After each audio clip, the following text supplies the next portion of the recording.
गरीब अच्छा खाना खा सके त्योहार में, इसलिए भगवान भी बिच जाता है बाजार में। आज अपन बात। हाय फ्रेंड्स, सेशन की शुरुआत करते हैं। कल के सेशन में अपन ने सिकंदर को पढ़ा, सिकंदर के ऊपर चर्चा की। अब अपन आ जाते हैं मगध पे। मगध में जो लास्ट शासक था नंदवंश का, नंदवंश अपन ने जहां तक एंड कर दिया था, लेकिन नंदवंश का जो अंतिम शासक था धनानंद, तो क्या हुआ, सिकंदर ने जब आक्रमण किया अम्बी राजा पे, तो अम्बी राजा हाथ जोड़ के पहुंच गए, प्रभु हम तो तुम्हारे साथ वैसे ही दे देंगे। लेकिन हालांकि पोरस से कड़ा मुकाबला हुआ, लेकिन पोरस हार गया, उसने भी अपने साथ में ला लिया। तो उसी क्षेत्र में जो गंधार क्षेत्र पड़ता था, जहां का राजा अम्बी था, गंधार क्षेत्र में, जी यहां पड़ता था गंधार क्षेत्र, यहीं एक तत्सला नाम का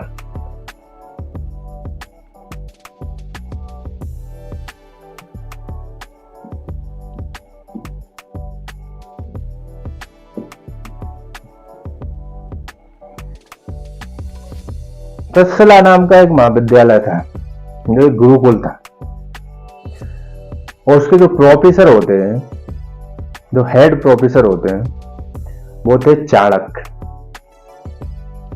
तो उन्होंने कहा अगर ऐसे ही आगे बढ़ता रहा तो जो पूरे जो भारत में जितने छोटे छोटे राज्य हैं, छोटे छोटे महाजनपद हैं, तो उनको भी हत्या लेगा, एक पूरे अखंड भारत पे वो कब्जा जमा लेगा।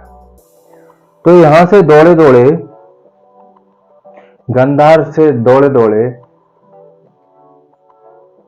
एक कहां आ जाते हैं, मगध। मगध के क्षेत्र में कौन राज्य कर रहा था, धनानंद।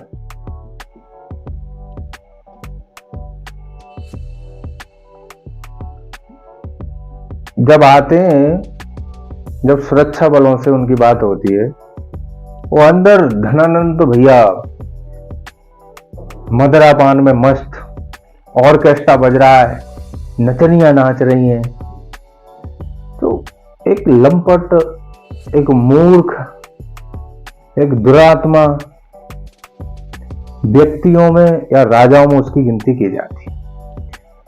इसी धनानंद के समय में वहां की प्रजा इतनी दुखी थी, इतनी परेशान थी, इतनी तिराईमाम थी, तो उनके मन में ये सवाल उठने लगा, कोई नए राजा का उत्कर्ष हो जो कि हमारी समस्याओं का निदान कर सके और इस मूर्ख से हमें छुटकारा दिला सके।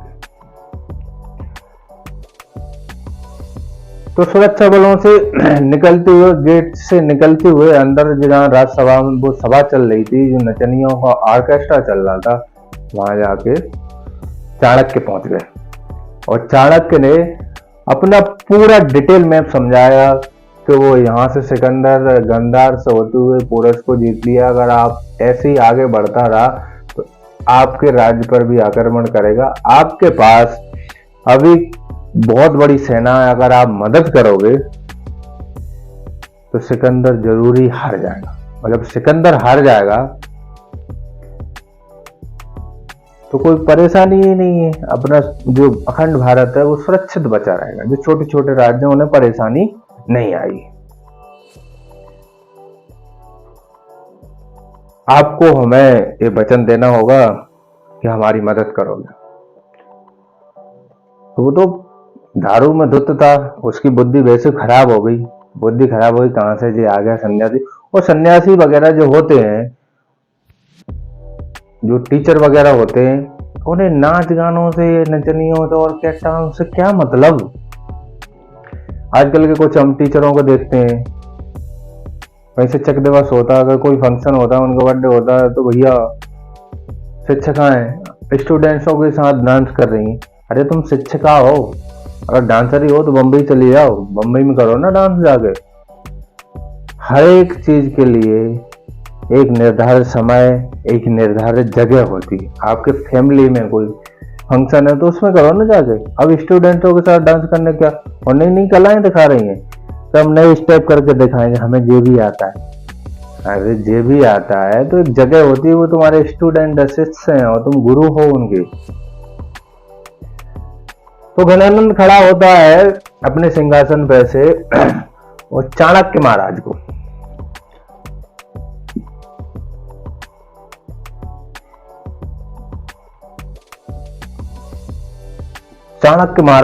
एक लप्पड़ मार देता है और बेइज्जती कर देता है।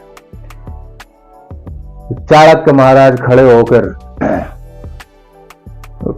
पहले के क्या शिक्षा के क्या रहते, पूरे बार वगैरह साफ करके रख देते, चोटी रखते थे, तो अपनी शिकाओं खोलते हैं और शपथ लेते हैं इसी सरजमीन से, इसी धरती में से एक ऐसा राजा पैदा करेंगे जो अखंड भारत का सपना देखे, तब तक अपनी शिकाओं को मानेंगे। और चाणक्य महाराज वहां से चले आए, मारने की कोशिश की गई, ऐसी कहानियों में दिखाया जाता है। जब आ रहे थे जंगल के रास्ते तो वहीं पे उन्हें एक आने वाले कल और आने वाले अखंड भारत का जो सपना मन में लेके निकले वहां से, वो झलक एक छोटे से बालक था जिसका नाम था चंद्रगुप्त मौर्य।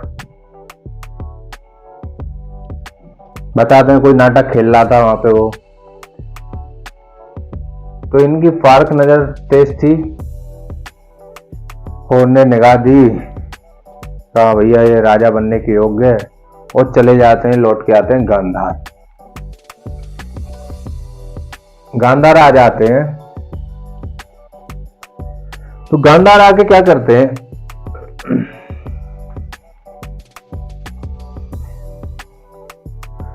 गांधार आके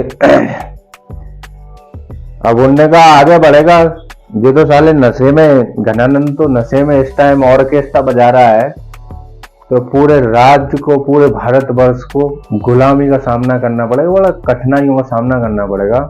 तो वो क्या करते हैं, एक अफवाह फैला देते कि भारत देवी देवताओं का भूखंड है, अगर जो भी ब्यास नदी को पार करेगा उसकी आंखें और उसका आधा शरीर, मतलब कहने का मतलब वो मृत्यु को प्राप्त हो जाएगा, उसे कई बीमारी हो जाएंगी। और इनने क्या किया, चाणक्य महाराज ने उनके खाने में जहर डलवा दिया, तो काफी लोग बीमार हो गए, काफी लोग मर गए। तो इससे जब सिकंदर के सैनिक थके हुए थे, और कोई भी सैनिक हो जब थके हुए होते हैं, हताश होते हैं, कई दिनों से घर नहीं जा पाते, अपनों से बात नहीं हो पाती, तो एक अलग टाइप का तनाव होता है, और ऐसे में ऐसी घटना हो गई तो उसकी सेना का उत्साह एकदम चूर चूर हो गया। तो उनने ब्यास नदी से आगे बढ़ने से इनकार कर दिया और वापस चले जाते हैं, सिकंदर चला जाता है यहां से। जब चाणक्य महाराज के मन में आई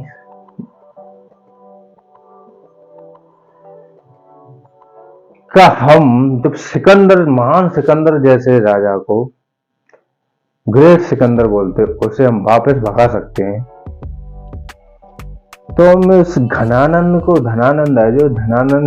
है, इसे हम सिंहासन से आसानी से अपनी जो बुद्धि से क्यों नहीं उतार सकते।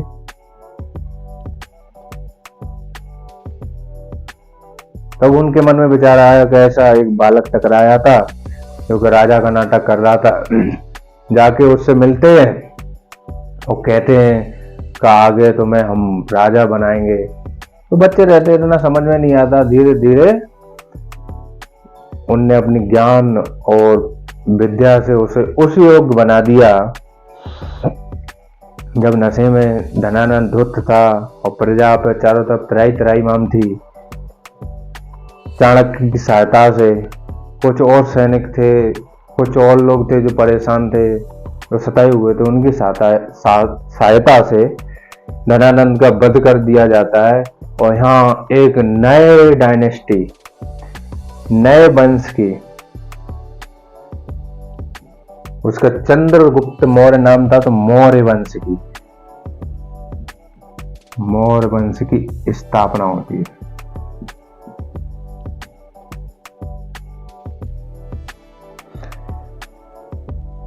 यहां से एक अद्भुत काल और अखंड भारत की जो सपना लेके चले थे चाणक्य महाराज, वो सपना यहां से शुरू होगा और यही इनके वंशज हैं जो पूरा करेंगे।